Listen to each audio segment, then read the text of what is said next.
আমরা এসেছি grocery shopping এ। প্রথমে একটা কার্ট নিয়ে নিলাম, ওই কার্টগুলোই যেখানে আইজালকে বসানো যাবে, কারণ এখানে 2 ধরনের কার্ট দেখছিলাম। তারপরে কার্ট নিয়ে ভিতরে ঢুকলাম। আইজাল মেহমেদ খুব এক্সাইটেড। মেহমেদ আইজালের হ্যাপিনেস দেখেই বুঝতে পারছেন। আইজাল তো মুখ থেকে হাসি সরাচ্ছেই না, মাশাল্লাহ। ওদের এত এক্সাইটমেন্টের কারণ হচ্ছে ওরা কিন্তু রেগুলার বের হয় না। আমি ওদেরকে খুব একটা বের করি না, বিকজ নিউ ইয়র্কে প্রচুর ঠান্ডা।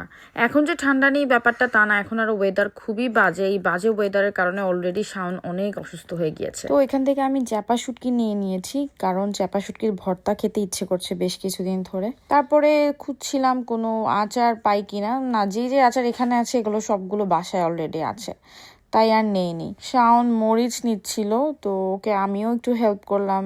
আমি বেছে দিয়েছিলাম কিছু ভালো ভালো মরিচ।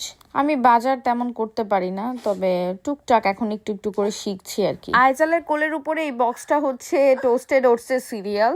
ও কিন্তু সিরিয়াল খায় না, ওর জাস্ট প্যাকেটটা ভালো লেগেছে তাই এটাও নিয়েছে। এখান থেকে মিষ্টি আম কিনতে চেয়েছিলাম, কিন্তু শাওন বলল এগুলোর অবস্থা নাকি খুব একটা ভালো না, তাই আর নেওয়া হয়নি। তো এখন বাসায় যাওয়ার পালা।